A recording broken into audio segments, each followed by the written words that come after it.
நாம் கடந்த நாட்களிலே பெந்தேகோஸ்தே அனுபவத்தை குறித்து நாம் தியானித்துக் கொண்டிருக்கிறோம். பெந்தேகோஸ்தே அனுபவம் அப்படி என்று பார்த்தோமானால், முதலாவதாக காத்திருக்கக்கூடிய ஒரு அனுபவம் நமக்கு தேவை என்பதை ஆண்டவர் நம்மோடு பேசியிருக்கிறார். இரண்டாவதாக பலப்படுகிற ஒரு அனுபவம் நமக்கு தேவை என்பதை ஆண்டவர் நம்மோடு பேசியிருக்கிறார். அது எப்படிப்பட்ட பலன்? பரிசுத்த ஆவியானவருடைய பலன் அல்லது உன்னத பலன். மூன்றாவதாக சாட்சியாய் இருக்க வேண்டும், சாட்சியுள்ள ஒரு அனுபவம் நமக்கு தேவை என்பதை ஆண்டவர் நம்மோடு கூட பேசியிருக்கிறார். எங்கே சாட்சியை நாம் இருக்க வேண்டும்? எருசலேம், யூதேயா, சமாரியா, பூமியின் கடைசி பரியந்தம். இந்த நான்கு, அதாவது சொந்த குடும்பம், சொந்த ஜனங்கள், புறஜாதியார், உலகத்தில் இருக்கிற அத்தனை நபர்கள் மத்தியில் நாம் சாட்சி உள்ள ஒரு அனுபவம் வேண்டும் என்று சொல்லி ஆண்டவர் நம்மோடு கூட பேசியிருக்கிறார். நான்காவதாக நம்மோடு கூட ஆண்டவர் பேசினார், ஒரு மனதோடு கூட நாம் அந்த ஒரு மன அனுபவம் நமக்கு உண்டாயிருக்க வேண்டும் என்று ஆண்டவர் நம்மோடு கூட பேசியிருக்கிறார். ஐந்தாவதாக பெந்தேகோஸ்தே அனுபவத்தில் ரொம்ப முக்கியமான அனுபவம் மனம் திரும்புகிற ஒரு அனுபவம், அதாவது இருதயத்திலே குத்தப்படுகிற ஒரு அனுபவம்.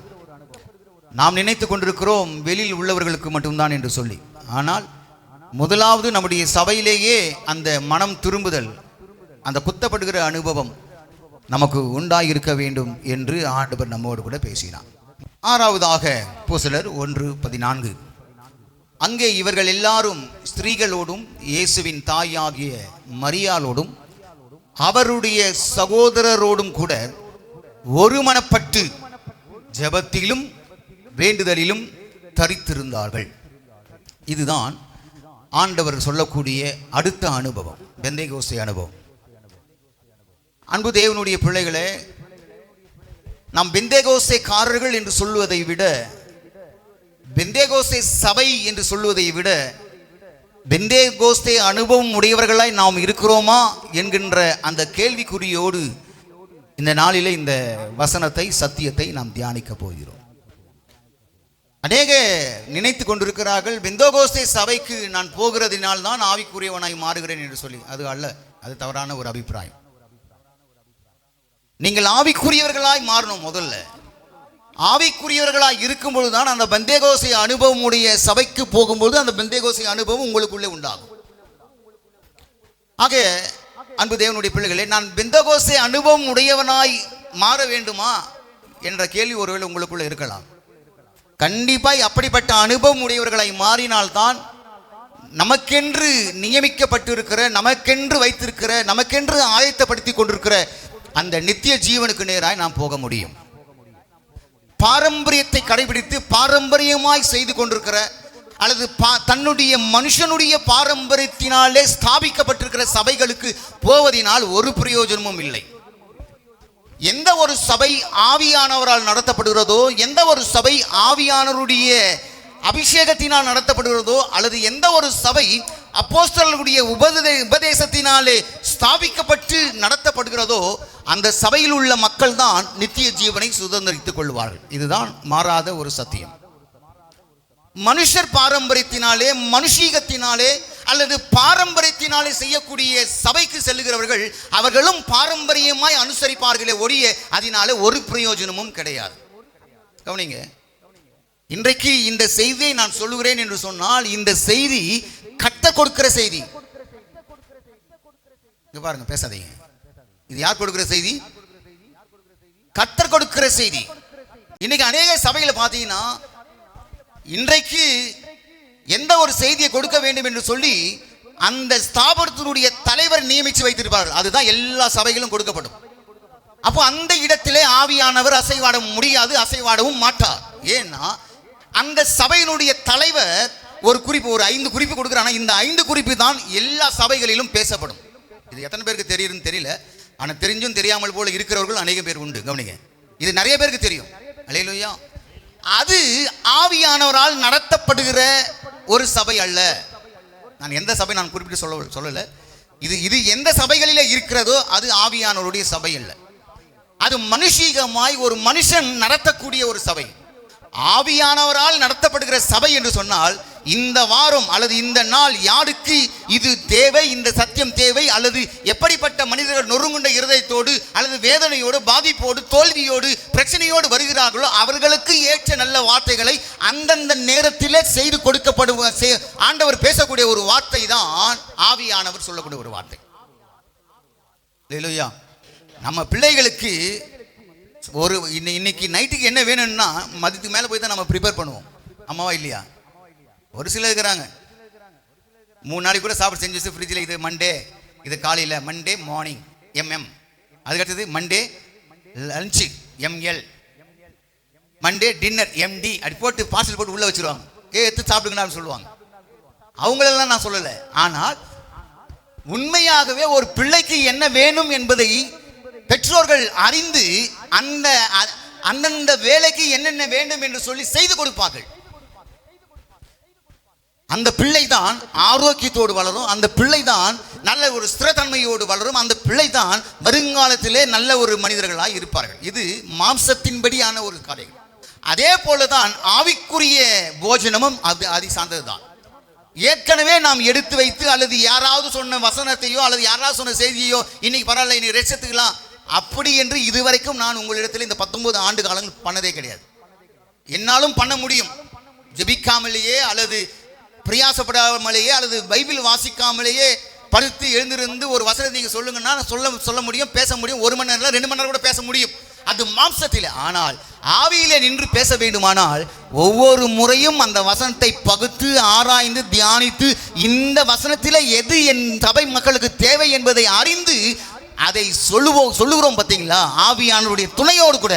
அதுதான் ஆவியானவருடைய நடத்துதலின்படி சொல்லப்படுகிற ஒரு வார்த்தை. அல்லேலூயா. இன்றைக்கு அதுதான் உங்களுக்கு சொல்லப்படுகிறது.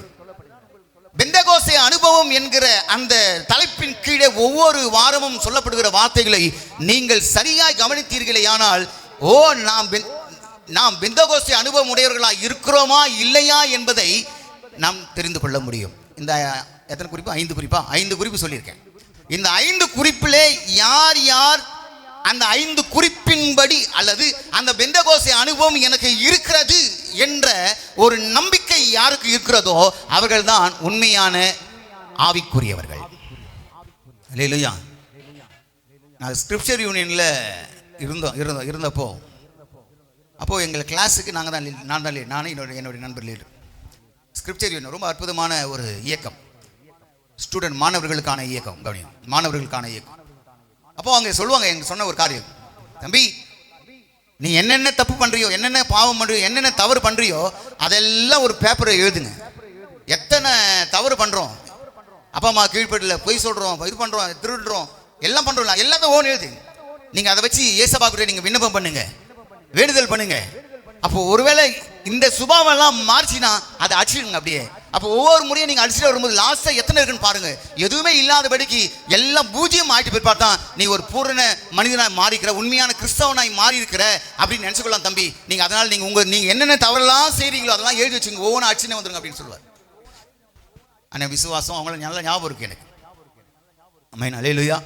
அதே போல் இன்றைக்கு நான் சொல்கிறேன் உங்களுக்கு, நீங்கள் எழுதி வைத்து கொண்டிருக்கிறீங்களே, நிறைய வாலிப பசங்க டைரி எடுத்து எழுதுறதில்ல. தம்பி கவனிங்க, எல்லாரும் அடுத்த வாரத்துலேருந்து டைரி பெண்ணு கொண்டு நீங்கள் வசனத்தை எழுதணும். அது எழுதினா தான் உங்களுக்கு நல்லது, அது உங்களுக்கு பின்னாட்களில் பிரயோஜனமாக இருக்கும். அப்போ 5 அனுபவங்களை நாம் சொல்லியிருக்கிறோம். காத்திருக்குதல், பலப்படுதல், சாட்சியாய் வாழ்தல், ஒரு மனமாக இருத்தல், மனம் திரும்ப. ஆக இதில் இந்த 5 காரியங்கள் எனக்குள்ளே என்னுடைய வாழ்க்கையிலே இருக்கிறதா, நான் இதை கடைபிடிக்கிறேனா, அல்லது நான் இந்த அனுபவத்திற்குள்ளே வருகிறேனா, வந்திருக்கிறேனா என்ற ஒரு காரியத்தை தெளிவாய் நீங்கள் புரிந்து கொள்ள முடியும். அது எழுதி வச்சுனா தான். இன்றைக்கு ஆண்டவர் நம்மோடு கூட பேசுகிறார். கவனிங்க, நான் செய்திக்கு நேராக வருகிறேன். மேல் வீட்டு அறையில் பெந்தகோஸ்தே நாளில் அந்த பெந்தகோஸ்தே என்கிற நாள் வரப்போகிறது.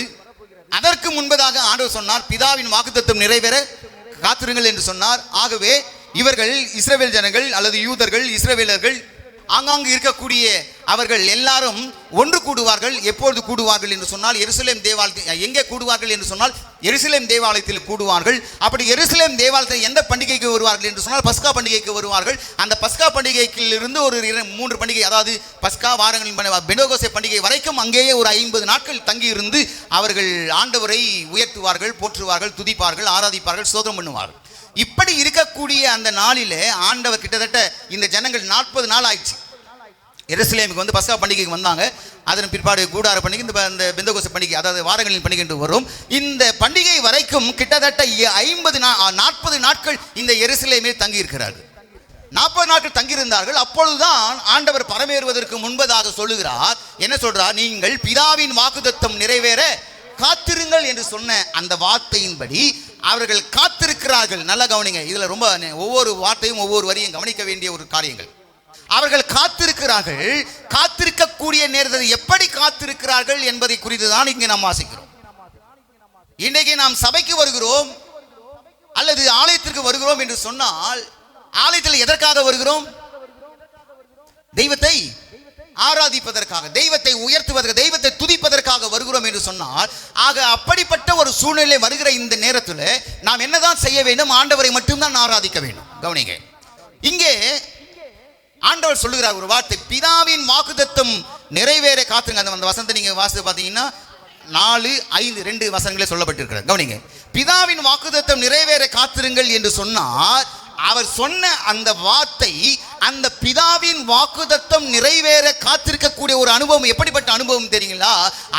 அந்த நபர்கள், அதாவது 120 பேர் எப்படி இருந்தார்களாம்? அவர்கள் ஜெபத்திலும் வேண்டுதலிலும் தரித்திருந்தார்கள்.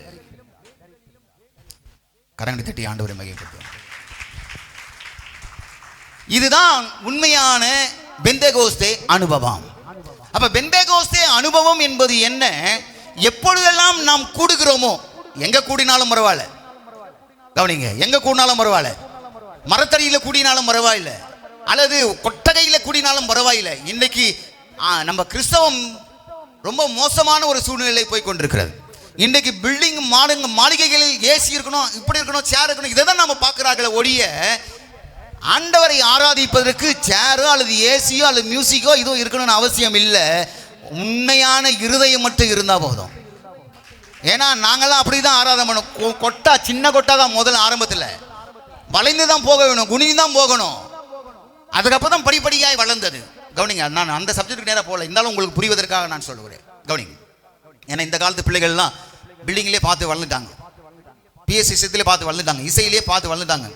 ஆனால் ஆரம்ப நாட்களில் இந்த சபைகள் எப்படி இருந்தது?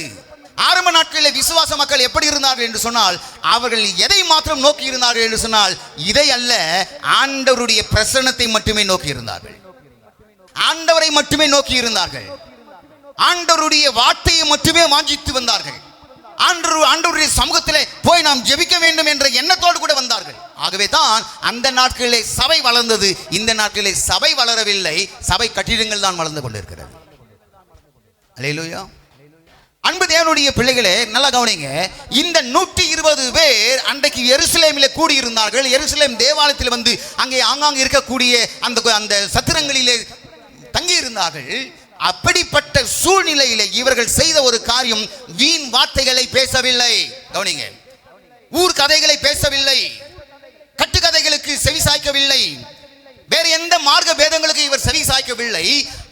ஆண்டவர் சொல்லுகிறார், இவர்கள் எல்லாரும் ஸ்திரீகளோடும் இயேசுவின் தாயாகிய மரியாளோடும் அவருடைய சகோதரரோடும் கூட ஒருமனப்பட்டு ஜெபத்திலும் வேண்டுதலிலும் தரித்திருந்தார்கள். அல்லேலூயா. இன்றைக்கு அந்த அனுபவம் நம்முடைய சபையில இருக்கிறதா? கொஞ்சம் யோசித்து பாருங்க. ஒருமனப்பட்டு ஜெபத்திலும் வேண்டுதலிலும் நாம் தரித்திருக்கிறோமா? அல்லது ஒருவேளை நீங்க நினைக்கிற ஞாயிற்றுக்கிழமை மட்டும் வச்சுக்கோங்களேன், ஞாயிற்றுக்கிழமை ஆராதனைக்கே வரும். எத்தனை பேர் நாம் இந்த சபைக்குள்ளே வந்து இன்றைக்கு நான் முன்பதாக 7:15 மணிக்கு வந்தாலோ 7:30 மணிக்கு வந்தாலோ அமர்ந்து ஜெபித்து நீங்க ஜெபத்தோடு, ஜெப சிந்தையோடு, வேண்டுதல் விண்ணப்பத்தோடு கூட நீங்கள் இருக்கிறீர்கள். கொஞ்சம் யோசித்து பாருங்க. அப்போ ஆவிக்குரிய அல்லது பெந்தேகோஸ்தே அனுபவம் என்பது என்ன? பெந்தேகோஸ்தே அனுபவம் என்பது ஒருமனப்பட்டு ஜெபத்திலும் வேண்டுதலிலும் தரித்திருக்கக்கூடிய ஒரு காரியங்கள். அங்கதான் சொல்லப்பட்டிருக்கிறது. ஏன் அவங்க ஜெபத்தில் வேண்டுதல் நடத்தினாங்கன்னா முக்கிய காரணம் பிதாவின் வாக்குத்தத்தம் நிறைவேறும். அப்படின்னா பிதாவின் வாக்குத்தத்தம் என்ன? உன்னதத்திலிருந்து வரும் பலனால் தரிபிக்கப்படும் வரைக்கும், பரிசுத்த ஆவியானவர் தரிபிக்கப்படும் வரைக்கும். ஆகவே இவர்கள் ஜெபத்திலும் வேண்டுதலிலும், நான் ஏற்கனவே சொன்ன காத்திருக்கக்கூடிய ஒரு அனுபவத்தில், பரிசுத்த ஆவியானுடைய அபிஷேகத்தை பெறனா கண்டிப்பா காத்திருக்கணும். அப்ப அந்த காத்திருக்கக்கூடிய அனுபவம் எதில இருக்கிறது? ஜெபத்திலும் வேண்டுதலிலும் இருக்கிறது. கவனிங்க தம்பி, கவனிங்க. ஜெபத்திலும் வேண்டுதலிலும் இருக்கிறது. அன்பு தேவனுடைய பிள்ளை, இன்னைக்கு நீங்க இதுல இருந்து மாத்திரம் நான் இன்னைக்கு ஒரே பாயிண்ட் மட்டும் நான் சொல்லி முடிக்க விரும்புகிறேன். ஏன்னா ஜெபம் என்றால் என்ன, வேண்டுதல் என்றால் என்ன, இன்னைக்கு நிறைய பேருக்கு இது தெரியவே தெரியாது. 1 தீமோத்தேயு 2ஆம் அதிகாரத்தில் 1வது வசனம் வாசிக்கும் போது நான் வாசிக்க கவனிங்க. 2:1-2 வாசிக்கணும். நான் பிரதானமாய் சொல்லுகிற புத்தி என்னவெனில், எல்லா மனுஷருக்காகவும் விண்ணப்பங்களையும் ஜெபங்களையும் வேண்டுதல்களையும் ஸ்தோத்திரங்களையும் பண்ண வேண்டும். இங்கே 120 பேர் 2 காரியங்களை அவர் செய்தார்கள். எதுல? ஜெபம், வேண்டுதல். ஆனா அப்போஸ்தலனாகிய பவுல் விசுவாச மக்களுக்கு சொல்லக்கூடிய ஒரு காரியங்கள் என்ன? நான் பிரதானமாய் சொல்லுகிற புத்தி என்னவெனில், அப்பனா இருக்கிற புத்திமதிகளில் பிரதானமான புத்திமதி இந்த புத்திமதிகள். அந்த அப்போஸ்தலனாகிய பவுல் சொல்லுகிறார், எல்லா மனுஷருக்காகவும், எல்லா மனுஷருக்காகவும். அப்ப அதுல யாரெல்லாம் அடங்கியிருக்காங்க? எல்லாரும் அடங்கியிருக்காங்க. அல்லேலூயா. எல்லாரும். யார் யாரெல்லாம்? ராஜாக்கள் ரட்சிக்கப்பட்டவனா? அதிகாரத்தில் ரட்சிக்கப்பட்டவனா? இல்லையே. ஆனா பிரதானமாய் இந்த அப்போஸ்தலனாகிய பவுல் சொல்லுகிறார், எல்லா மனுஷருக்காகவும், உலகத்தில் இருக்கக்கூடிய அத்தனை நபர்களுக்காகவும். இந்த ஒரு மாசம் உபவாச ஜெபத்தில், புதன்கிழமை ஜெபத்தில் நாம் ஜெபம் பண்ணி கொண்டிருக்கிறேன். நாங்கள் ஜெபம் பண்ணி கொண்டிருக்கிற ஜெபங்கள் இதுதான், விடுதல்கள் இதுதான். இங்கிருந்து அமெரிக்காவுக்கு, ஆப்பிரிக்காவுக்கு, நைஜீரியாவுக்கு ஜெபம் பண்ணா ஒரு பிரயோஜனம் கிடையாது. முதல்ல நம்ம சபையில் இருக்கிறவங்க மாற்றினாதான் அது ஒரு பிரயோஜனம். நாம மாறாம, நாம மனம் திரும்பாம, நாம அபிஷேகத்தை பெறாம, நாம் ஆவியின் மரங்களை பெறாம, நாம் ஆவிக்குரிய முதிர்ச்சி அடையாம நாம் மற்றவர்களாக ஜெபிக்கிறதுனால் ஒரு பிரயோஜனம் இல்லை என்பதை அறிந்துதான் இந்த 1 மாத காலமாக சபையிலே நாங்கள் அதற்காக விசேஷமாக ஜெபித்துக் கொண்டிருக்கிறோம். யாருக்காக? உங்களுக்காக, நமக்காக. அல்லேலூயா. விசுவாச மக்களுக்காக. என் ஜனங்கள் ஆவிக்குரிய விதத்தில் வளரணும். சிறு பிள்ளைத்தனமா இருக்கக்கூடாது. சின்ன பிள்ளைங்க தான் சும்மா கோச்சிப்பாங்க, அது மாதிரி நாம இருக்க, சின்ன பிள்ளைத்தனமா இருக்கக்கூடாது. ஏன் அப்போஸ்தலனாகிய பவுல் சொல்றார், நான் குழந்தையா இருந்த பொழுது குழந்தை போல பேசினேன், குழந்தை போல யோசித்தேன், குழந்தை போல சிந்தித்தேன். ஆனால் முதிர் வயதான போதோ குழந்தைக்கு ஏற்றவைகளை நான் ஒழித்து விட்டேன். அப்ப அது ஒழினும். இந்த சபையில் இருக்கக்கூடிய அந்த மாறுபாடுகள், அந்த சின்ன பிள்ளைத்தனமான ஜனங்கள், சின்ன பிள்ளை தனம் எல்லாம் ஒழிந்து முதிர்ந்த ஒரு வயது, அதுதான் ஆவிக்குரிய ஒரு வளர்ச்சி உண்டாக வேண்டும் என்பதற்காக தான் இந்த 1 மாத காலமாய் சபையிலே நாங்கள் ஜெபித்துக் கொண்டிருக்கிறோம். அல்லேலூயா. அதுக்கு அடையாளமாக தான் இன்றைக்கு அப்போஸ்தலனாகிய பவுல் தீமோத்தேயுக்கு சொல்லுகிறார். தீமோத்தேயு வாலிபன், வாலிப பருவத்தில் ஊழியத்தில் வந்த ஒரு மனிதன், தேவ ஊழியக்காரன். அந்த மனிதனுக்கு சொல்லுகிறார், நான் பிரதானமாய் சொல்லுகிற புத்தி என்னவெனில், எல்லா மனுஷருக்காகவும், அவன் நல்லவனோ கெட்டவனோ துன்மார்க்கனோ சன்மார்க்கனோ யாரா இருக்கட்டும், முள்ள மாதிரியோ கேப் மாதிரி எதுவா இருக்கட்டும், எல்லா மனிதருக்காகவும் விண்ணப்பங்களையும் ஜெபங்களையும் வேண்டுதல்களையும் ஸ்தோத்திரங்களையும் பண்ண வேண்டும். இதுதான் ஒரு பெந்தெகோஸ்தே அனுபவம். அல்லேலூயா. சத்தமா சொல்லுங்க. அப்படியானால் இந்த இந்த ஜெபங்களிலே நிறைய வகைகள் இருக்கிறது. இதில் 4 காரியங்கள் சொல்லப்பட்டிருக்கிறது. அப்ப இந்த காரியங்களிலே நாம் வகைப்படுத்துவோமானால் முதலாவதாய் செய்ய வேண்டிய ஒரு காரியம் என்னன்னா, ஸ்தோத்திரங்களை செலுத்த வேண்டும். 4 காரியங்கள் சொல்லியிருக்கார்கள் அப்போஸ்தலனாகிய பவுல். விண்ணப்பம், ஜெபம், வேண்டுதல், ஸ்தோத்திரம். இது அப்படியே நம்ம ஆர்டரா வைக்கணும்னா இது எது முதல்ல பண்ணணும் அப்படின்னு சொன்னா ஸ்தோத்திரங்கள், ஸ்தோத்திர பலி. ஏன் முதல்ல வைக்கிறோம்? அதை ஆண்டவர் சொன்னார், நீங்கள் ஜெபம் பண்ண வேண்டிய விதமாவது. அப்ப அங்கே சொல்லும்போது ஆண்டவர் சொல்லுகிறார், பரமண்டலங்களில் இருக்கிற எங்கள் பிதாவே. அப்படியானால் அவரை நாம் மகிமைப்படுத்தணும், அவரை நாம் ஸ்தோத்திரம் பண்ணணும் முதல்ல. அப்ப ஸ்தோத்திர பலி செலுத்த வேண்டும். வந்த உடனே நாம் செய்கிற காரியங்கள் என்ன? இதிலே நாம் தவறி விடுகிறோம். வந்த உடனேயே நாம் ஜெபம் கொண்டு பண்றதில்ல, விண்ணப்பங்களை ஏறெடுக்கிறோம் அல்லது வேண்டுதல்களை செய்கிறோம். அதனால்தான் ஜெபங்கள் கேட்கப்படவில்லை. நாம் ஏறெடுக்கிற விண்ணப்பங்களை நாம் பெற்றுக்கொள்ள முடியவில்லை, நாம் வேண்டுகிற காரியங்களை நாம் பெற்றுக்கொள்ள முடியவில்லை. அல்லேலூயா சொல்லுங்க. இந்த நான்கையும் சரியாய் நாம் புரிந்து கொள்வோமானால், எதை நாம் முன்னாடி செய்யணும், எதை நாம் பின்னாடி செய்ய வேண்டும் என்று சொல்லி நாம் அறிந்து கொள்வோமானால் அந்த ஜெபம் சீக்கிரமாய் கேட்கப்படும். அல்லேலூயா. அதுதான் நான் அடிக்கடி இதற்கு ஒரு உதாரணம் சொல்வேன். என்னன்னா, சாப்பிடும்போது எதை முதல்ல சாப்பிடணும்னு தெரியணும். அதெல்லாம் நல்லா தெரியும் நம்மளுக்கு. அம்மாவா இல்லையா? என்ன அமைதியாக தூங்கிட்டு இருக்கிறீங்களா? இல்லையா? போன வெள்ளிக்கிழமை கூட கேட்டேன் நான், முதல்ல எதை சாப்பிடுவோம்? சரி, உங்கள் வீட்டில் சாம்பார், காரக்குழம்பு எல்லாம் வச்சு, ரசம், மோர், தயிர் எல்லாம் வச்சு முதல்ல எதை ஊற்றி சாப்பிடுவோம்? நம்ம பிள்ளைங்க போனோடனே எடுத்ததான் ரசம் ஊற்றி சாப்பிட்டானே நம்ம என்ன சொல்லுவோம்? முட்டாள் முட்டாள் முட்டாள் அப்படி இடிப்போம். அவர் எது முதல்ல சாப்பிடணும்? சாம்பார், அப்புறம் காரக்குழம்பு, அப்புறம் ரசம், மோரா? சரி, மோரும் தயிர் லாஸ்ட்ல வரணும், ரசம் முன்னாடி வரும். ரசம் சாப்பிடுவோம், லாஸ்ட்ல என்ன சாப்பிடுவோம்?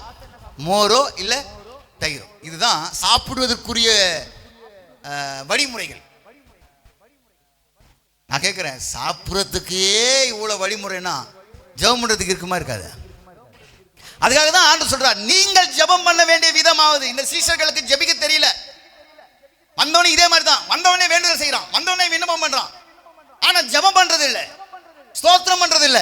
ஆகவே தான் டேய் சொல்றாரு சீஷர்கள், ஏப்பா நீங்க பண்றதெல்லாம் சரியில்லை, நீங்க கரெக்டான ஒரு வழிமுறையில வாங்க. ஆண்டவர் முதல்ல இந்த 12 சீஷர்களை முதல் கரெக்ட் பண்றாரு.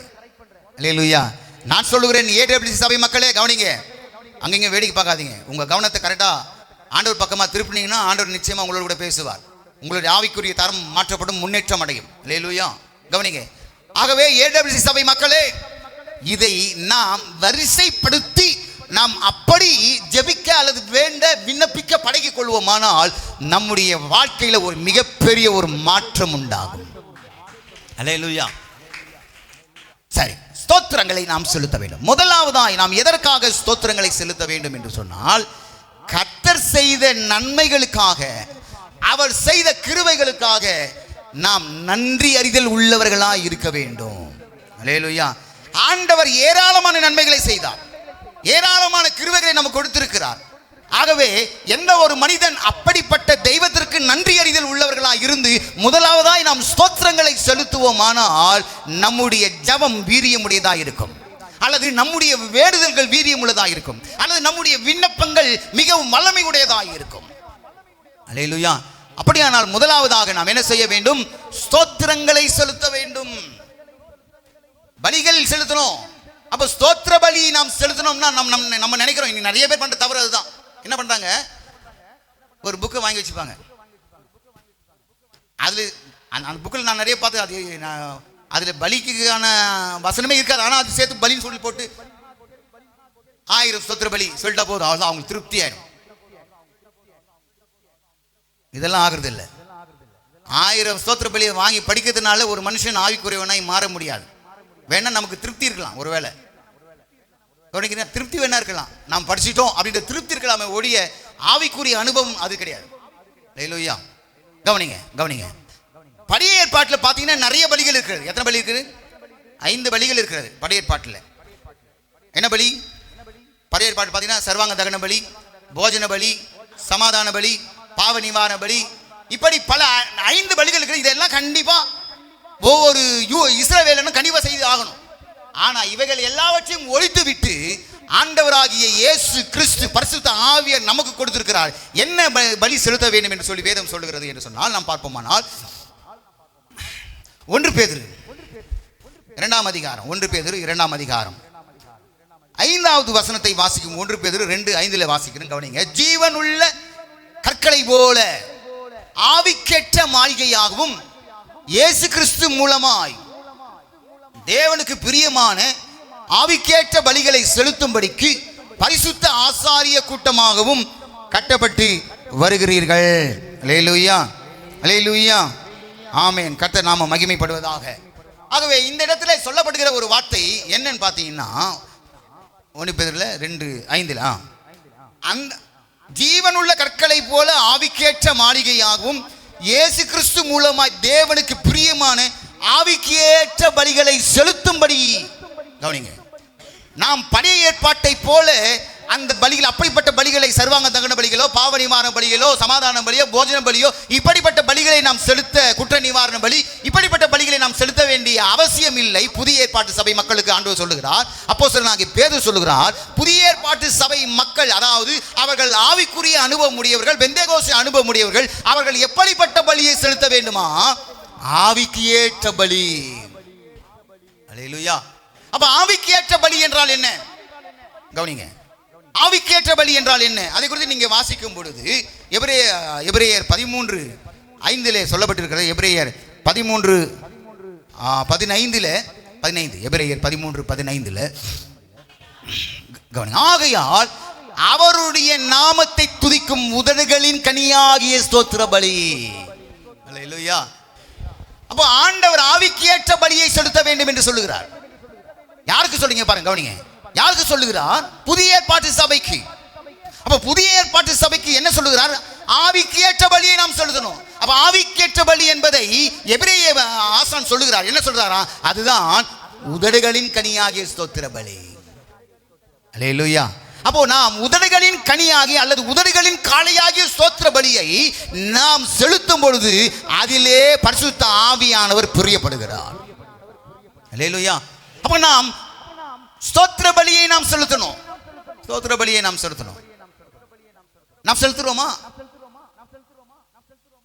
ஆதி அப்போஸ்தலர்களுடைய நாட்களில், அதாவது பழைய நாட்களிலே நாங்களாம் வளர்ந்த சபைகளில் நீங்க பார்த்தீங்கன்னா 1 மணி நேரம் ஸ்தோத்திரம் பண்ணுவாங்க. அல்லேலூயா. 1 மணி நேரம் ஸ்தோத்திரம் பண்ணுவாங்க. அரை மணி நேரம் பாட்டு பாடம், மீது 1 மணி நேரம் ஆராதனை பண்ணுவாங்க. இதுவே காலைல 9 மணிக்கு ஆரம்பிச்சுன்னா 10, 11, இதுவே 12 கிட்ட ஆகிடும். அதன் பிற்பாடு செய்தி, அதன் பிற்பாடு ஆசீர்வாதம். கவனிங்க. ஏன் அப்படிப்பட்ட அனுபவத்தில் இருந்த சபை நன்றாய் வளர்ச்சி அடைந்தது. இந்த அனுபவமே இல்லாத சபை இன்றைக்கு கேன்சர் வியாதியை போல, புற்றுநோயை போல அரித்து கொண்டு இன்றைக்கு அவருடைய வாழ்க்கையே அழித்து விடக்கூடிய ஒரு சூழ்நிலையா இருக்கிறது. கவனிங்க. முதல் பலி ஸ்தோத்திர பலி. நாம் ஸ்தோத்திர பலியை ஏறெடுக்க வேண்டும். ஆண்டவரே உமக்கு நன்றியப்பா, உமக்கு ஸ்தோத்திரம் ஆண்டவரே, நீர் எனக்கு செய்த எல்லா உபகாரங்களுக்காக நன்றி சொல்லணும். இன்னைக்கு நிறைய பேர் நினைச்சிட்டு இருக்காங்க. கவனிங்களேன், நிறைய பேர் நினைச்சிட்டு இருக்காங்க என்னன்னா, இது சபை ஒரு லோன் கொடுக்குற பேங்க் நினைச்சிட்டு இருக்காங்க. மகளிர் லோன் கொடுக்குற பேங்க் இது சபை. ஏன்னா வரும்போது உள்ள வரும்போது வரும். இன்னைக்கு நான் அப்படியே சபையில இருந்து உட்காந்து இன்னைக்கு நான் ஜெபிக்கூட எல்லா வார்த்தைகளை கட்டி எப்படியாவது இது எனக்கு கட்சினும் ஆண்டவரே வரும்போதே ஆண்டவரே கண்ணு விட்டு கதறிட்டு வரணும். பயங்கரமா பேசுவாங்க. எனக்கு இது வேணும் ஆண்டவர், அது வேணும், இது தேவை, அது தேவை, இது தேவை, இன்னைக்கு தேவை, அது தேவை. இது பேங்க், இது சபை என்பது லோன் கொடுக்கக்கூடிய இடம் இல்லைங்க. நீங்க ஆண்டவரை மகிமைப்படுத்தக்கூடிய ஒரு இடம். கிறிஸ்துவை மகிமைப்படுத்தி ஆண்டவரை உயர்த்தணும். முதல்ல ஆண்டவரை மகிமைப்படுத்த. ஆண்டவரே நீர் இதுவரைக்கும் என்னை நடத்தினீர், ஸ்தோத்திரம். இன்னொரு வசனத்தை நீங்க வாசித்து பாருங்க, உங்களுக்கு நல்லா தெரியும். ஏன்னா நாம் அறியாம நிறைய காரியங்களை செஞ்சுட்டு இருக்கிறோம். அதற்காக தான் நான் சொல்லுறேன். கவனிங்க. 1 கொரிந்தியர் 15:19 வசனத்தை வாசித்து பாருங்க. இன்னைக்கு நிறைய பேர் செய்து கொண்டிருக்கிற காரியங்கள். 1 கொரிந்தியர் 15:19 இம்மைக்காக மாத்திரம் நாம் கிறிஸ்துவின் மேல் நம்பிக்கை உள்ளவர்களாய் இருந்தால், நல்லா கவனிங்க. அப்போஸ்தலனாகிய பவுல் சொல்றார், இம்மைக்காக மாத்திரம் நாம் கிறிஸ்துவின் மேல் நம்பிக்கை உள்ளவர்களாய் இருந்தால் எல்லா மனுஷரை பார்க்கிலும் பரிதபிக்கப்படத்தக்கவர்களாய் இருப்போம். எவ்வளவு ஆணித்தரமான வார்த்தைங்க இது. ஏன்னா இன்றைக்கு நாம் எதை செய்து கொண்டிருக்கிறோம்? இம்மைக்காக மாத்திரம் தான் நாம் ஆண்டவரை தேடுகிறோம். இம்மைக்குரிய ஆசீர்வாதத்துக்காக மட்டும்தான் நாம் ஆண்டவரை தேடுகிறோம். நான் சபைக்கு போனா என்னுடைய கஷ்டம் தீரும், நான் சபைக்கு போனா எனக்கு இவ்வளவு பணம் வரும், நான் சபைக்கு போனா நான் வீடு கட்டுவேன், நான் சபைக்கு போனா என் வியாதி நீங்கும். இதற்காகவே அதாவது இம்மைக்காகவே வருகிறார்கள். இம்மைக்குரிய ஆசீர்வாதத்துக்காகவே மட்டும் நாம் வருவோமானால் வேத வசனம் என்ன சொல்லுகிறது? அப்படிப்பட்ட நபர்கள் எப்படி இருப்பார்களாம்? பரிதபிக்கப்படத்தக்கவர்களாக இருப்பார்கள். அது கூட சொல்றாரு. என்ன சொல்றா? எல்லா மனுஷரை பார்க்கிறோம். ஐயா, நாம் பரிதபிக்கப்பட்ட ஜனமாய் மாறி போடுவோம். அப்படியான இங்கே சொல்லப்பட்டிருக்கிறது இம்மைக்குரிய அப்படின்னா அப்ப வேறொரு ஒன்று இருக்கு. எது இருக்கு? மறுமைக்குரிய ஆசீர்வாதம் இருக்கிறது. ஆனால் மறுமைக்குரிய ஆசீர்வாதத்தை ஏன் நாம் நோக்குவது கிடையாது. நாம் இம்மைக்குரிய ஆசீர்வாதத்தை நல்லா கவனிங்க. ஏன் நம்முடைய ஜெபம் கேட்கப்படவில்லை என்று சொன்னால், எடுத்த எடுப்பிலே இந்த இம்மைக்குரிய ஆசீர்வாதங்களுக்காக ஆண்டவருடைய சமூகத்தில் வேண்டுதல் செய்கிறதினாலே நாம் ஆசீர்வாதங்களை பெற்றுக்கொள்ள முடியவில்லை. அதுக்கு தான் வழிமுறையை சொல்றேன். முதலாவது நாம் என்ன செய்யணும்? ஆண்டவருக்கு நன்றி சொல்லணும். நன்றி சொல்லணும். ஆண்டவருக்கு ஸ்தோத்திர பலியை செலுத்தணும். ரெண்டாவது பலி பார்த்தீங்கன்னா அதே 13 வசனத்தை வாசிக்கும் பொழுது, எப்படி 16 அன்றியும், அதை முதல்ல வாசிங்கப்பா. 15வது வசனம் போடுங்க. 15 ஆகையால் அவருடைய நாமத்தை துதிக்கும் முதல்களின் கனியாகிய ஸ்தோத்திர பலியை அவர் மூலமாக எப்பொழுதும் தேவனுக்கு செலுத்த கடவோம். அது தொடர்ந்து சொல்லுகிறார், அன்றியும் நன்மை செய்யவும் தான தர்மம் பண்ணவும் மறவாதிருங்கள், இப்படிப்பட்ட பலிகளின் மேல் தேவன் பிரியமாய் இருக்கிறார். கரங்களை தட்டி ஆண்டவரை மகிமைப்படுத்துங்க. நல்ல சத்தமா தட்டுங்க. ஆமென். முதலாவதாக ஸ்தோத்திர பலி. ஆண்டவர் இப்போ இந்த புதிய ஏற்பாட்டு சபை, அதாவது பெந்தகோஸ்தே அனுபவமுடைய சபையில எதிர்பார்க்கக்கூடிய பலிகள் என்ன? ஸ்தோத்திர பலி. இரண்டாவது என்ன தெரியுமா? சமாதானம். நன்மை செய்யணும், தான தர்மம் செய்யணும். இதை நாம் செய்யறோமா? இந்த பலியின் மேல் ஆண்டவர் சொல்றார், இப்படிப்பட்ட பலிகளின் மேல் தான் தேவன் பிரியமாய் இருக்கிறார். நான் ஏற்கனவே சொன்ன பார்த்தீங்களா ஆரம்பத்தில், இன்றைக்கு சொல்லக்கூடிய வார்த்தை யாராவது ஒருவருக்கு பிரயோஜனமாக இருக்கணும். அதுபடி நான் அந்த ஆண்டுக்கு நன்றி சொன்னேன். ஏன்னா நேற்று தினத்தில் அருமையான சகோதரர் அலெக்ஸ் அவர்கள் அந்த பெரியவரை கூட்டு வந்தார். உங்கள் பேர் என்ன சொன்னீங்க? லக்ஷ்மணன். உட்காருங்கப்பா. உங்களுக்காக ஜெபம் பண்ணும். பார்த்துங்க, அவரே பெரியவர், அவருக்காக நீங்கள் ஜெபம் பண்ணணும். உட்காருங்கப்பா. கவனிங்க. அவர் பார்த்தீங்களே, நல்லா இருக்கப்பட்டவர், நல்ல வசதியே வாழ்ந்தவர். கவனிங்க. எல்லாம் சொந்த பந்தங்கள்லாம் இருக்கு. பார்ப்போம். சொந்த பந்தங்கள்லாம் இருக்காங்க. அவரோடு கூட அவர் தாயா இருக்காங்க. 84 வயசு. இவருக்கு ஒரே ஒரு பையன் இருக்கான். ஆனால் அந்த மகனும் மருமகளும் இவர்களை வீட்டை விட்டு 2 பேரும் தொத்திட்டாங்க. ரொம்ப நல்லா இருப்பாங்க பார்த்தீங்களா? இல்லையா? இதை கேட்டோன்னே எனக்கு உள்ளம் உடைஞ்சது. சொந்த வீடு இருக்கு, அந்த வீட்டை கூட அவங்க எழுதி வாங்கிட்டாங்க. எழுதுனா அதான் நான் ஒரு ஆலோசனை சொன்னேன். நீங்கள்லாம் பெற்றோர்கள் செய்யக்கூடிய மிகப்பெரிய தவறு, பெற்றோர்கள் இருக்கிற வரைக்கும் அது அவர்கள் பேரில் தான் இருக்கணும், பிள்ளைகள் பேரை மாற்றக்கூடாது. அப்படி மாற்றினா அடுத்த செகண்டே நீங்கள் வெளில போட வேண்டியதுதான். அதுதான் அவருடைய வாழ்க்கையில் நடந்தது. ஹல்லேலூயா. அதுதான் அவருடைய வாழ்க்கை நடந்தது. கேட்டோன்னா எனக்கு அதிர்ச்சி ஆகிவிட்டார். அவருடைய இருக்க இடமில்லை. கூட ஒரு 84 வயசு தாயார், அம்மா வீட்டு இருக்க முடியல. அவங்களும் வயசானவங்க, ஒன்றுமே முடியாது. அப்போது அலெக்ஸ் பிரதர் கேட்டுருக்காரு, என்ன ஊத்துக்கோட்டை சைடு, அந்த சைடு எங்கே ரொம்ப சின்ன வாடகையில் இருந்தால் போதும் என்ன சொல்லுப்பா அப்படின்னு சொல்லும்போது, அவங்க இல்லை திருவள்ளூரில் எங்கள் வீடே இருக்குது, அங்கேயே நீங்கள் வந்து எடுங்கன்னு சொல்லி கூப்பிட்டு வந்திருக்கேன். அல்லேலூயா. அப்போது அவருடைய தகப்பனுடைய உள்ளம் எவ்வளவு வேதனைப்பட்டு கொண்டிருக்கும். ஆனால் இப்போ சொல்கிறாரு, இல்லையா பரவாயில்ல, என் பையன் நல்லா இருந்தால் போதும். அதுதான் ஒரு தகப்பனுடைய இருதயம். ஒரு பிள்ளைகள் தன் தகப்பனுக்கோ அல்லது பெற்றோருக்கோ தாய்க்கோ எதை செய்தாலும் பெற்றோர்கள் என்ன தெரியுமா? என் பிள்ளை என்ன அச்சாலும் பரவாயில்ல, என்னை ஒச்சாலும் பரவாயில்ல, என்னை அசிங்கமே பேசினாலும் பரவாயில்ல, என்னை தூற்றினாலும் பரவாயில்ல, அவங்க எப்படியாவது நல்லா இருந்தால் போதும் அப்படின்னு எண்ணக்கூடிய ஒரு உள்ளம் தான் தகப்பன் தாயினுடைய உள்ளம். நேற்று பேசிக்கொண்டு அதை சொன்னேன். ஒரு ஒரு ஒரு ஒரு ஆலோசனை சொன்னேன். ஆனால் சொல்லக்கூடாது, ஆனால் அந்த ஆலோசனை சொன்னேன். அப்போ அவர் சொன்னார், என்ன தெரியுமா சொன்னார்? என்ன ஆலோசனை சொன்னேன்னா, பிரதர் இப்போ சட்டமே வேற. தன்னுடைய சொத்து பிள்ளைகளுக்கு நீங்கள் எழுதி கொடுத்துருந்தாலும் பரவாயில்ல, ஒரே ஒரு கம்ப்ளைண்ட் ஸ்டேஷனில் போய் எனக்கு சாப்பாடு போடல, என்னை சேர்க்க மாட்டேன்டா வீட்டிலன்னு ஒரே ஒரு வார்த்தை எழுதி கொடுத்தீங்கன்னா ஆட்டோமேட்டிக்காக உங்கள் பேருக்கு அது சொத்து வந்துடும், நீங்கள் அதை செய்யலாமே என்ன. அப்போது சொல்கிறாரு தகப்பன் உள்ளோம், வேணாம் என் பிள்ளை நல்லா இருந்தால் போடும். நான் அப்போ யோசித்தேன், ரட்சிக்கப்படாதவர், இயேசுவை ஏற்றுக்கொள்ளாதவர், ஆண்டவருடைய பிள்ளையே இல்லை, உலகத்தில் இருக்கிறாரு, அந்நிய தெய்வத்தை வணங்கி கொண்டிருக்காரு, இவருக்கே இந்த பெந்தகோஸ்தே அனுபவம் இருக்குமானார் நான் எப்படி, நம்ம ஜனம் எப்படி? நேற்றே ஒரு கேள்விக்குறி போட்டு இன்னைக்கு நான் சொல்றேன், இப்படிப்பட்ட நபர்களை ஆண்டவர் தம்மிடத்தில் சேர்த்துக் கொள்கிறார். யாரெல்லாம் புறம் தள்ளினார்களோ, யாரெல்லாம் கைவிடப்பட்டிருக்கிறார்களோ, மனிதனால் கைவிடப்பட்டிருக்கிறார், பெற்றெடுத்த பிள்ளைகளினால் கைவிடப்பட்டு உதாசீனப்படுத்தி வெளியே தள்ளப்படுகிறார்களோ, அவங்க சொன்னாங்க, பவானி சகோதரி பவானி அலெக்ஸும் அவங்க அம்மாவும் இவரும் அந்த ரோட்டில் வரும்போது எல்லாருமே அந்த ஊரே அவரை அழுது அனுப்பி வச்சாங்க. ஒரு மனுஷன் மோசம் போகாதிருங்கள், மனுஷன் எதை விதைக்கிறானோ அதையே அறுப்பான். அன்பு தேவ பிள்ளை, நான் எதற்காக நான் சொல்றேன்னா, ஸ்தோத்திர பலியின் மேல மட்டும் ஆண்டவர் பிரியமா இல்ல. எதுல பிரியமா இருக்காது? நன்மை செய்யணும், தானம் தர்மம் பண்ணணும், இல்லாதவர்களுக்கு நீங்கள் உதவி செய்யுங்கள். அதுதான் அந்த பலிதான் ஆண்டவர் பிரியப்படுகிற ஒரு பலி. நம்ம செய்யறோமா?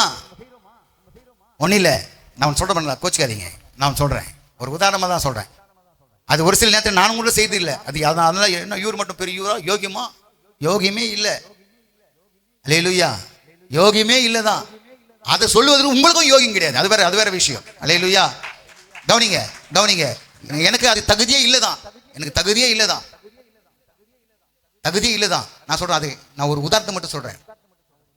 யாராவது ஒருத்தர் வெளில போகும்போது உங்களுக்கு வந்து கேட்குறாங்க, அம்மா அம்மா அம்மா சாப்பாடு போடுமா, அம்மா சாப்பாடு போடுமா, ஏதாவது கொடுமா, பணம் கொடுமா, பணம் கொடுமா கேட்குறான்னு வச்சுக்கோங்களேன். நீங்கள் என்ன சொல்லுவீங்க? சத்தமாக ஒருத்தர் சொல்லுங்க பார்க்கலாம். நம்ம சொல்லுங்க, கொடுப்போம். நீ கொடுப்பேன், சரி, அது எவ்வளோ? ஓகே, கொடுப்பேங்க. இதுதான் சொல்லுவீங்களா? வேற எதுவும் சொன்னதே கிடையாதா? நான் இப்போ சொல்கிறேன் பாருங்க, இந்த வார்த்தை சொல்லணும். ஆமா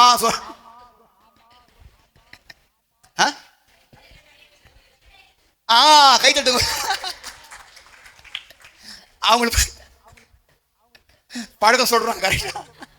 சாரி சிஸ்டர், அல்லேலூயா. சில்லறை இல்லைன்னு சொல்லுமா? நான் கூட சொல்லிக்கிறேன். காலையில போனா எப்ப போற அந்த லேடி என்னன்னு தெரியல, அது நம்மளே சுத்தி காட்டுது. பெரிய திருவள்ளூர்ல சட்டை எடுக்க போனா காலையில் 8 மணி சட்டை எடுக்க போகலாம், பிரைவேட் டைம் போனா அங்க வந்து அண்ணா அண்ணா அண்ணா அண்ணா. உண்மையாலுமே என்கிட்ட சில்லறை இல்லை, சில்லறை தான் போட்டுருவேன். ஆனா நம்ம அடிக்கடி சொல்ற ஒரு வார்த்தை என்ன சொல்லுவோம்? சில்லறை இல்லை. அதே சொல்றேன், அதே வார்த்தை சொல்றேன். அதே உங்க வீட்டில் உங்க பையன் வந்து கேட்டா, அம்மா பசிக்குதுமா, அம்மா துட்டு வேணுமான்னு சொன்னா கொடுப்பீங்களா? கொடுக்க மாட்டீங்க. அப்ப மட்டும் எங்கிருந்து வருது? அப்ப மட்டும் எங்கிருந்து வருது? தனக்குன்னா வேற பழம் சொல்லுவாங்களே, யார் சொன்னாங்களே, தனக்குன்னா தக்காளி சட்னி, மட்டன் என்னன்னா ரத்தம், மட்டன்னா தக்காளி சட்னி. இது உலக பிரகாரம் பழமொழி, நம்மளுக்கு தெரியல. அல்லேலூயா. தனக்குன்னா ரத்தம். அல்லேலூயா. சொல்றமா சொல்லியா? அப்ப இது தான தர்மம் பண்ற பலித்தானே? தான தர்மம் பண்றோமா? உன் கையில கிட்ட எடுத்து அப்படியே 10,000 ரூபாய் கூட சொல்லல, 10 ரூபாய். அது நம்மளை விட உஷாராகிற என் பையன் மண்டு. நான் எப்பவுமே 10 ரூபாய் தான் பொறுக்கி வைப்பேன்.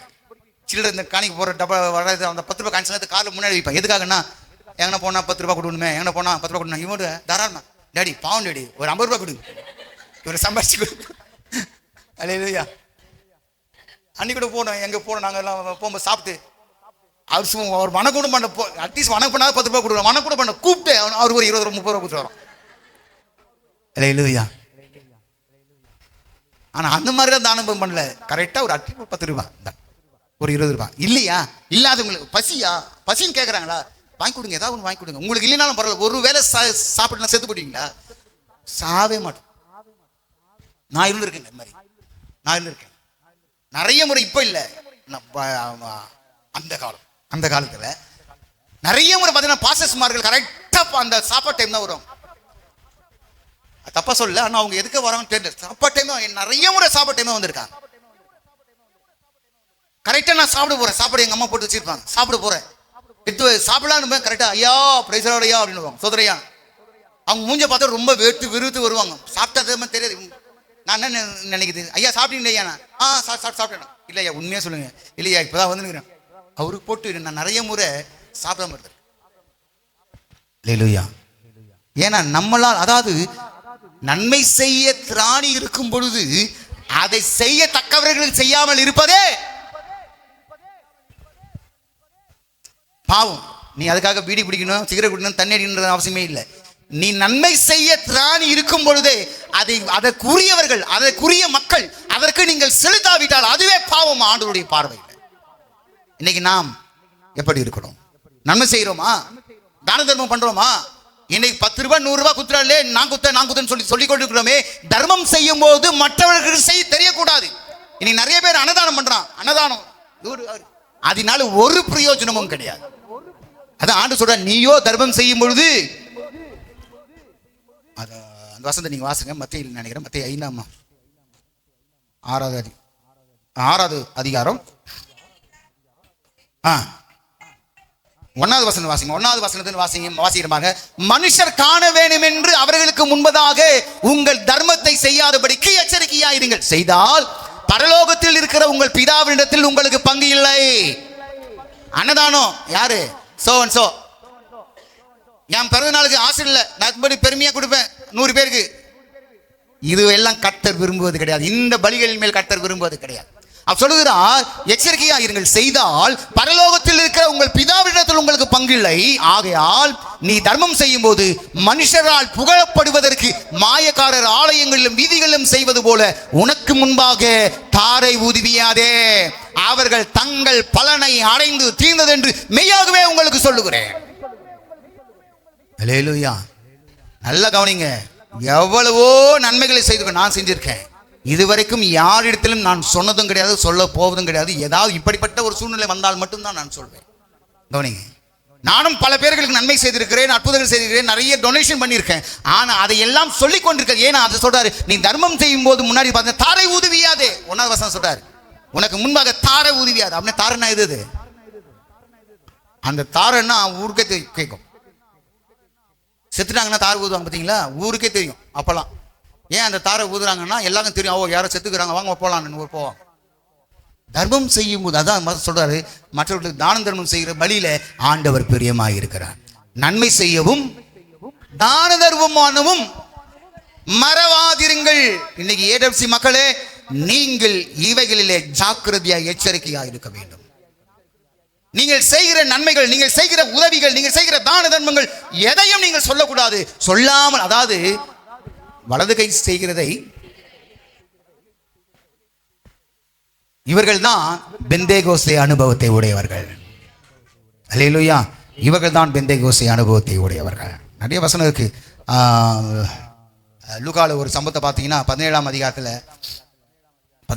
ஒரு சம்பவம் இருக்கு. 10 குஷ்ரோகி இருக்காங்க. கவனிங்க பாருங்கம்மா, 10 குஷ்ரோகி இருக்காங்க. 10 குஷ்ரோகிகளை ஆண்டவர் சுகப்படுத்திட்டாரு.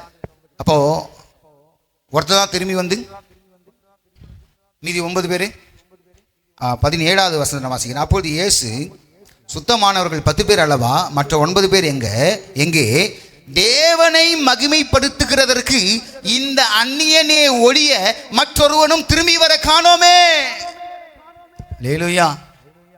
இந்த வசனத்தை வாசிக்கும் போது எனக்கு ரொம்ப ஒரு அதிர்ச்சியா ஆயிடுச்சு. 10 குஷ்டரோகிகளுக்கு ஆண்டவர் சொஸ்தமாக்கினார். அவர் சொஸ்தமாக்கிட்டு என்ன சொல்றாரு, நீங்க போயிட்டு நீங்க சொஸ்தமாக்கிட்டீங்கன்னா நீங்க போய் என்ன செய்யுங்க, ஆசாரியர்களுக்கு காமிங்க. ஏன்னா இது யூதர்கள் எப்போதுமே குஷ்டரோகிகளாக இருந்தால் ஆசாரியர்கள் வருவார். ஆசாரியர்கள் அவர் பாளையத்துக்கு புறமே வைப்பார்கள். அவர்களுக்கு ஒரு குறிப்பிட்ட காலம் இருக்கிறது. அது நீங்கள் அவங்க சுகமடைந்த உடனே அவர்களை குளிப்பாட்டி அந்த காரியங்களை எல்லாம் செய்துவிட்டு அதன் பிற்பாடு தான் பாளையத்திலே சேர்த்துக் கொள்ளப்படுவார்கள். அதனால தான் ஆண்டவர் சொல்றாரு, நீ என்ன செய்ய, ஆசாரியர்களுக்கு உங்களை காண்பீங்கன்னு சொல்றாரு. அப்படி போய் காண்பிக்கும் போது இவர்கள் 10 பேர் சுகம் அடைஞ்சிட்டாங்க. ஆனா 10 பேர்ல 9 பேர் வரல. அதுல ஆண்டவர் சொல்ற என்ன ரொம்ப அற்புதமான வார்த்தை, தேவனை மகிமைப்படுத்துகிறதற்கு இந்த அந்நியனே ஒழிய. அல்லேலூயா. அப்ப மற்ற 9 பேர் யாரு? யூதன். அல்லேலூயா. மற்ற 9 பேர் யூதன். ஆனா இவன் மாத்திரம் தான் அந்நியன், புறஜாதியன். எந்த மதத்தை சார்ந்தவனோ எந்த தேசத்தை சார்ந்தவனோ தெரியாது. ஆனா ஆண்டவர் சொல்றார், இந்த அந்நியனே ஒழிய மற்ற 9 பேர் எங்கே? காணுமே, திரும்பி வர காணுமே. அவர்கள் சுகத்தை மட்டும் தான் பெற்றுக்கொண்டார்கள். ஆனால் இவனோ மறுமைக்குரிய ஆசீர்வாதத்தையும் பெற்றுக்கொண்டான். அவர்கள் இம்மைக்குரிய ஆசீர்வாதத்துக்கு மட்டும்தான் வந்தார்கள். ஆனால் இவனோ ஒருவன் யார்? அந்நியன், புறஜாதியான். இன்னைக்கு நான் சொல்லுகிறேன், கண்டு விசுவாசிக்கிறவர்களை விட காணாமல் விசுவாசிக்கிறவர்கள் தான் பாக்கியவான்கள்.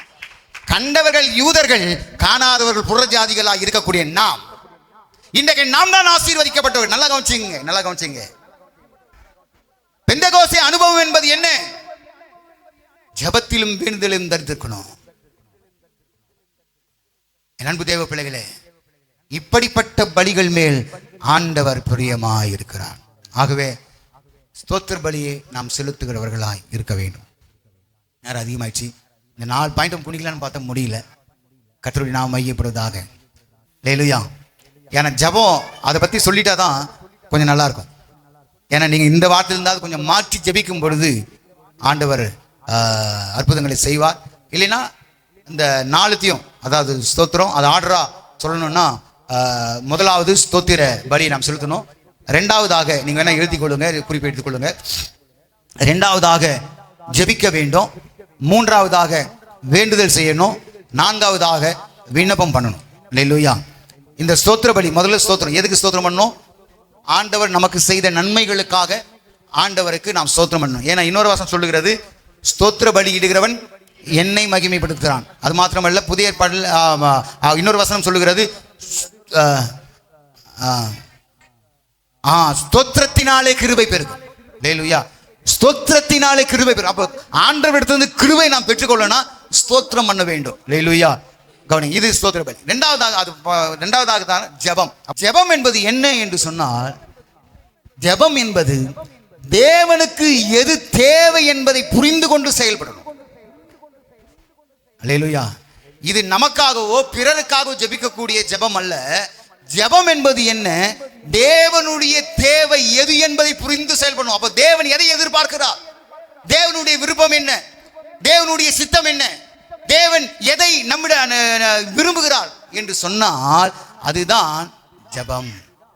ஆனா இன்றைக்கு நாம் என்ன செய்கிறோம்? ஜெபம் என்று சொன்னால் என்ன பண்றோம்? எனக்கு வேணும் ஆண்டவரே, எனக்கு இந்த தேவை இருக்கு, எனக்கு அந்த தேவை இருக்கு, பையனை ஸ்கூல்ல படிக்கணும், ஸ்கூல் ஃபீஸ் கட்டணும், இதை தான் நாம் ஜெபம் என்று சொல்லுகிறோம். அது தவறு. அல்லேலூயா. ஜெபம் என்பது தேவனுடைய தேவைகளை அறிந்து செயல்படுவது. தேவனுடைய தேவைகள் என்ன, அதை தான் கடந்த நாட்களிலே நாம் தியானம் செய்து கொண்டிருக்கிறோம். என்ன தியானம் செய்து கொண்டிருக்கிறோம்? எந்த வசனத்தை வைத்து தியானம் பண்ணி கொண்டிருக்கிறோம்? நீங்கள் புறப்பட்டு போய் சகல ஜாதிகளையும் சீஷராக்கி பிதா குமாரன் பரிசுத்த ஆவியின் நாமத்தினாலே அவர்களுக்கு ஞான ஸ்நானம் கொடுங்கள். அல்லேலூயா. அப்போ பிதாவினுடைய ஸ்தோத்திரம் தேவை என்ன? பிதாவினுடைய தேவை என்ன என்று சொன்னால், அவர் சொல்ற அவருடைய தேவையெல்லாம் ஏராளமான ஜனங்கள் இருக்கிறார்கள். அந்த ஏராளமான ஜனங்கள் ரட்சிக்கப்பட வேண்டும். ஏராளமான ஜனங்கள் நம்முடைய மந்தையிலே சேர்க்கப்பட வேண்டும் என்பதுதான். இந்த தேவைதான் ஆண்டவருடைய தேவை. உங்களிடத்துல பணமோ பொருளோ பொன்னோ எதுவுமே கேட்கவில்லை. ஏன் நீங்க செலுத்துகிற காணிக்கை கூட அவர் கேட்கவில்லை. அவர் என்னத்தை கேட்கிறார்? அவர் கேட்பதெல்லாம் என் ஜனங்கள் ரட்சிக்கப்பட வேண்டும், என் ஜனங்கள் சந்திக்கப்பட வேண்டும். அல்லேலூயா. என் ஜனங்கள் ஸ்தோத்திரம் மனம் திரும்ப வேண்டும். அதுதான் தேவனுடைய ஒரு வாஞ்சையாய் இருக்கிறது. ஒரு வசனம் நீங்க வாசித்து பாருங்க. 2 நாளாகமம் 7ஆம் அதிகாரம் 15வது வசனத்தில் ரொம்ப அற்புதமாய் சொல்லப்பட்டிருக்கிறது. 2 நாளாகமம் 7ஆம் அதிகாரம் 15வது வசனம். 2 நாளாகமம் 7. இந்த ஸ்தலத்திலே செய்யப்படும் ஜெபத்திற்கு என் கண்கள் திறந்தவைகளும் என் செவிகள் கவனிக்கிறவைகளுமாயிருக்கும். ஐயா கவனிங்க, நல்லா கவனிங்க. இங்க இந்த ஸ்தலத்திலே செய்யப்படும் வேண்டுதல் என்று போடவில்லை, விண்ணப்பம் என்று போடவில்லை, ஜபம் என்று போடப்படுகிறது. ஆகவே இந்த ஸ்தலத்திலே, எந்த ஸ்தலத்திலே? சாலமோன் கட்டின தேவாலயத்திலே ஆண்டவர் விரும்புவது எல்லாம் அவருடைய மகிமையை அனுபவிக்க வேண்டும் என்பதற்காக. இதுல இன்னொரு வார்த்தை அழகா சொல்லப்படுது, என் கண்கள் திறந்தவைகளும். இது நம்ம வித்தியாசமா இருக்குல்ல? செவி கவனிக்குமா கேட்குமா?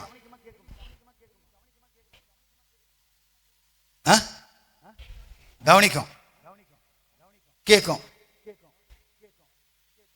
ரெண்டுமே கரெக்ட் தான். ஏன் பயப்படுறீங்க? ரெண்டுமே கரெக்ட் தான். ஆனா கவனிங்க, இந்த இடத்துல சபைக்குள்ளே வந்து அமரும் பொழுது கவனிங்க, இவர்களுக்கு இந்த இடத்துல ஆண்டவருடைய வார்த்தை சொல்லுகிறது, இந்த ஸ்தலத்திலே செய்யப்படும் ஜெபத்திற்கு. அப்போ ஜெபம் என்பது என்ன? தேவனுடைய தேவையை அறிந்து புரிந்து செயல்படுவது. அப்போ கவனிங்க, அப்படி தேவனுடைய தேவையை அறிந்து செயல்படுகிற அல்லது ஜெபிக்கக்கூடிய ஜெபத்திற்கு தான் அவருடைய கண்கள் திறந்தவைகளாய் இருக்கிறது, அவருடைய செவிகள் கவனிக்கிறவைகளாய் இருக்கிறது. நான் அடிக்கடி சொல்றேன், என்ன வார்த்தை சொல்ல உங்களுக்கு தான் தெரியுமே, பின்னாடி போய் பேசுவேன் நடியா. கவனிங்க கவனிங்க சொல்றேன்னா வேணா யூடியூப்ல திருப்பி பாருங்க. உங்களையே நான் கவனிக்க சொல்றேன், கேளுங்க கேளுங்க சொல்லாமே. ஏன் கவனிங்க சொன்ன? அப்போ கவனிங்களே, ஆலயத்திற்குள்ளா எவன் ஒருவன் வந்து அமர்ந்து தேவ வார்த்தையை உற்று கவனிக்கிறானோ அந்த கவனத்தை தான் ஆண்டவர் செவி சாய்ப்பார். கேட்கிறான், என் செவிகள் கேட்கிறேன். அவ கேட்கறேன் எப்படி? எங்க கேட்குது? பிளாட்ஃபார்ம்ல இருப்பான். நிறைய பேர் சொல்ல, பாஸ்டர் ஏமா ஏங்க சீக்கிரம் வர மாட்டேங்க, சபைக்கு சீக்கிரம் வாங்க. இல்ல பாஸ்டர், நான் உங்களுக்கு லைவ்லயே பார்த்தேன், அதனால லைவே கட் பண்ணிட்டேன். அல்லேலூயா. லைவ்லயே பார்த்துங்க. லைவ்ல கேட்டிருந்தேன்னா அதுதான் கேட்பது. ஆனா சபைக்குள்ளே வந்து அமர்ந்து ஆண்டவருடைய வார்த்தையை நீங்க கேட்கறீங்க, அது கேட்கறது இல்ல, அது கவனிப்பது. கேட்பதற்கும் கவனிப்பதற்கும் வித்தியாசம் இருக்கு. கேட்கிறதிலும் கவனிப்பதிலும் கிரியைகளிலும் வித்தியாசம் இருக்கிறது. கவனிச்சீங்கன்னா நீங்க சீர்படுவீங்க, கேட்டீங்கன்னா இந்த காலில் கேட்டு அந்த காலில் விட்டு போடுவீங்க. நீங்க கவனிக்கிறவங்களா இருக்கிறீங்களா, கேட்கிறவர்களா இருக்கிறீங்களா? சொல்லுங்க. அவரு பேசுற இந்த காதை கேட்டு அந்த காதை விட்டு போயினே இருக்கணும். சிஸ்டர், பிரதர், போங்க, நல்லா போங்க, அந்த வழி விசாலமா இருக்குது, போலாம், தாராளமா போலாம். ஆனா கவனிச்சிங்கன்னா அந்த வழி இடுக்கமான வாசல் வேலை. அல்லேலூயா. நீங்க கவனிச்சீங்கன்னா, அந்த வார்த்தை செவிசாய்த்தீங்கன்னா, அந்த வார்த்தைக்கு நீங்கள் விரோதமா எழுமாதபடிக்கு அந்த வார்த்தையை அப்படியே கவனித்து நடப்பீர்களேயானால், நான் நிச்சயமாய் சொல்லுகிறேன், நமக்கென்று நியமிக்கப்பட்டிருக்கிற ஓட்டத்திலே பொறுமையோடு ஓடும்பொழுது நமக்கென்று வாடாத ஜீவ கிரீடத்தை அல்லது நித்திய வீட்டுக்கு போய் நாம் அந்த நித்திய ஜீவனை சுதந்திரித்துக் கொள்ளலாம் என்று நான் சொல்லுகிறேன். அல்லேலூயா. நீங்க கேட்கிறவர்களா இருக்கிறீங்களா, கவனிக்கிறவர்களா இருக்கிறீங்களா? அல்லேலூயா. ஆண்டவர் விரும்புகிறது எல்லாம் ஜனங்கள் ரட்சிக்கப்படணும்.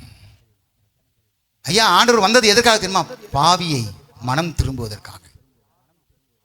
ஆண்டவர் ஓமையே சொல்றார், 100 ஆடுகள் ஒருவருக்கு இருக்கிறது. அந்த 100 ஆட்டிலே 99 ஆடு மேய்ப்பனோடு கூட இருக்கிறது. ஆனா ஒரு ஆடு இருக்கு பார்த்தீங்களா, ஒரு ஆடு காணாமல் தோட்டத்தை விட்டு அல்லது தன்னுடைய அந்த பாதுகாப்பை விட்டு வெளியே போகிறது என்று சொன்னால், அந்த ஒரு நல்ல மெய்ப்பெண், சரியான மெய்ப்பெண் எதன் பின்னால் போவான்? 99 ஆடு பின்னால் போவானா? இல்லைங்க. காணாமல் போன ஒரே ஒரு ஆட்டை அவன் தேடி அலையாமல் இருப்பானோ? தேடி கண்டுபிடிப்பான், பிடிக்காமல் இருப்பானோ? அதே போல்தான் ஆண்டவர் வந்தார். எதற்காக வந்தார்? ஒரு பாவியும் மனம் திரும்பும் போது அது நிமித்தம் பரலோகத்தில் மிகுந்த சந்தோஷம் உண்டாயிருக்கிறது. இன்றைக்கு நான் சொல்கிறேன், அருமையான ஐயா அவர்கள் வந்து இன்றைக்கு தேவ வார்த்தையை கேட்டுக்கொண்டிருக்கிறாங்க. அவனுடைய தாயாரை வீட்டில் விட்டுவிட்டு வந்திருக்கிறார்கள். ஆனால் சொல்கிறேன், இன்றைக்கு தேவ சமூகத்தில் வந்திருக்கிறதுனால இந்த ஒரே ஒரு ஆத்மாவின் நிமித்தம் பரலோகத்தில் மிகுந்த சந்தோஷம் இருக்கிறது. ஏன் என்று சொன்னால், ஆண்டவர் திரள் கூட்டத்தை எதிர்பார்க்கவில்லை, ஒரே நபரை தேடி வருகிறார். ஒரே நபரை தேடுகிறார். திரள் கூட்டம் வந்து தன்னுடைய பெருமைக்காக இருக்கலாம், ஆனால் ஒரு நபர் ரட்சிக்கப்படுவது தேவ சித்தமாய் இருக்கும். தேவ சித்தமா இருக்கும். அதனால தான் ஆண்டு சொல்றார், யார் சர்வத்தை சிருஷ்டித்தவர் இங்கேருந்து போறார் தீரு சீதோன் பட்டணத்திற்கு. ஏன் போறார்? ஒரே ஒரு ஸ்திரீ அவதிப்பட்டு கொண்டிருக்கிறாள், வேதனைப்பட்டு கொண்டிருக்கிறாள். ஐயோ, எனக்கு இருக்கக்கூடியது ஒரே ஒரு மகள், அவள் பிசாசினாலே மிகவும் வேதனைப்பட்டு கொண்டிருக்கிறாளே என்று சொல்லி கதறி கொண்டிருக்கிற அந்த சத்தம் என் ஆண்டவருடைய செவிகளிலே கேட்டது.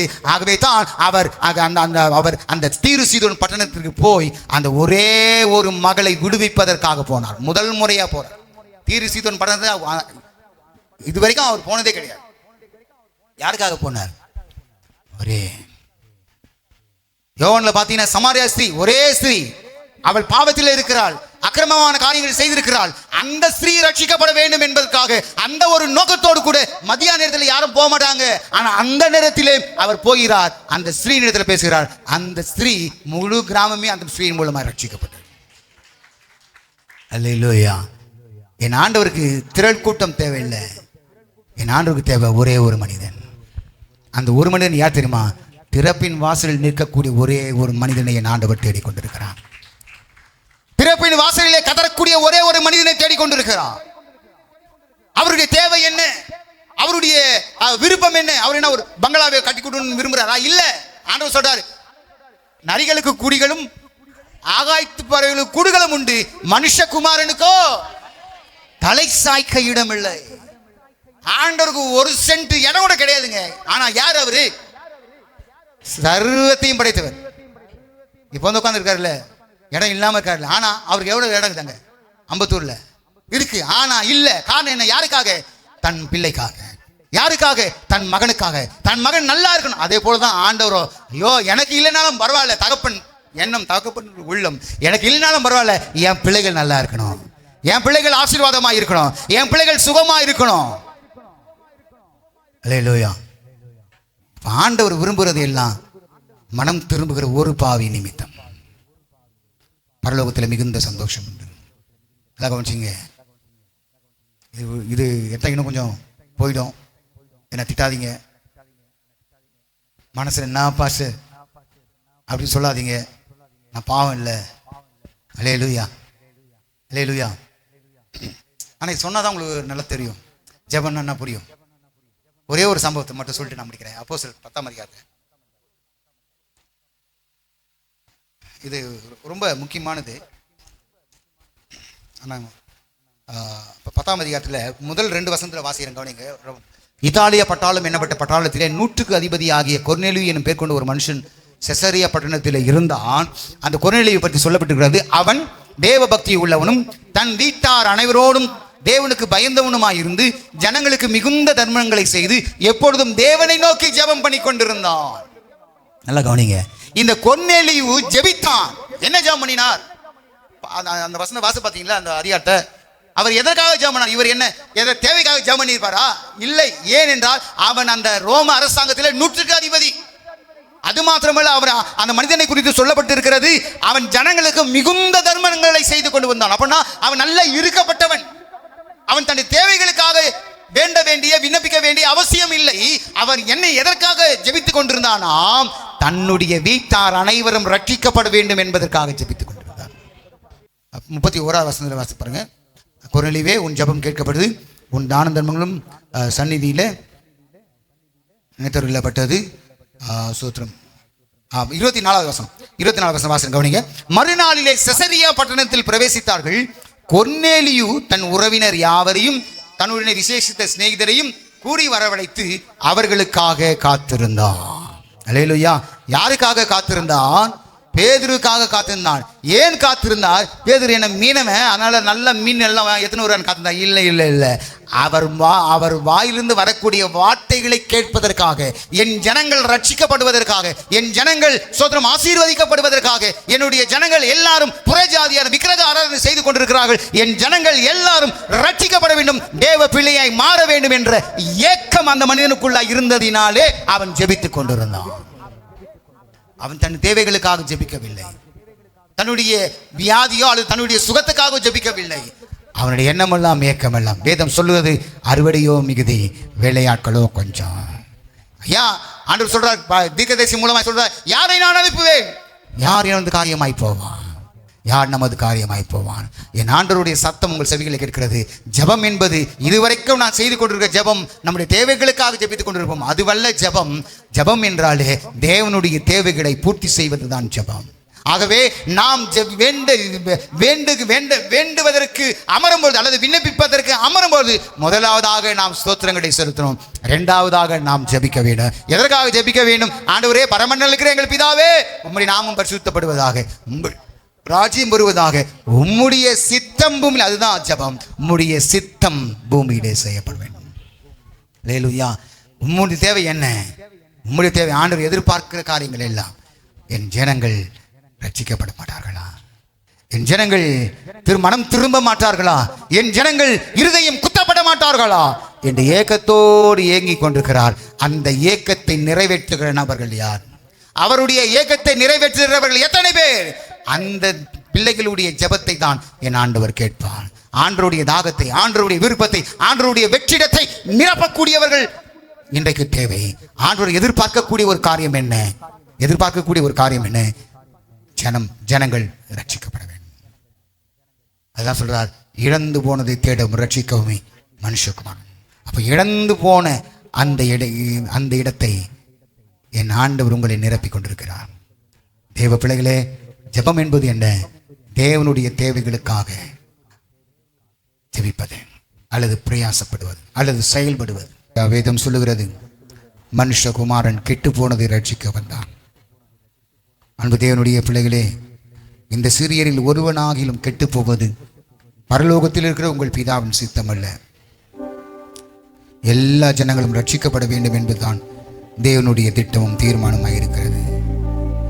நீங்கள் மனம் திரும்பி பிள்ளைகளைப் போல் ஆகாவிட்டால் பரலோக ராஜ்யத்தில் பிரவேசிக்க மாட்டீர்கள் என்று மெய்யாகவே மெய்யாகவே உங்களுக்கு சொல்லுகிறேன் என்று ஆண்டவர் சொல்லியிருக்கிறார். ஆகவே என் ஆண்டவருடைய விருப்பம் என்ன? என் ஆண்டவர் எதிர்பார்க்கிற காரியங்கள் என்ன? நம்மிடத்திலிருந்து வெள்ளியையோ பொன்னையோ பொருளையோ காணிக்கையோ அல்ல. நம்மிடத்திலிருந்து எதிர்பார்க்கக்கூடிய ஒரு காரியம் என்னன்னா, என் ஜனங்கள் என்னை குறித்து அறிவிக்க மாட்டார்களா? என் ஜனங்கள் என்னை குறித்து மற்றவர்களுக்கு சொல்ல மாட்டார்களா? அவர்களை மனம் திரும்ப வைக்க மாட்டார்களா என்று அவளோடு எதிர்பார்த்து கொண்டிருக்கிறார். அந்த எதிர்பார்ப்பை நிறைவேற்றுகிறவர்களாய் நாம் இருப்போம். அந்த எதிர்பார்ப்பை நிறைவேற்றி ஆண்டவருடைய கட்டளையை நிறைவேற்றுகிறவர்களாய் நாம் இருப்போம். அதை தான் ஆண்டவர் விரும்புகிறார்.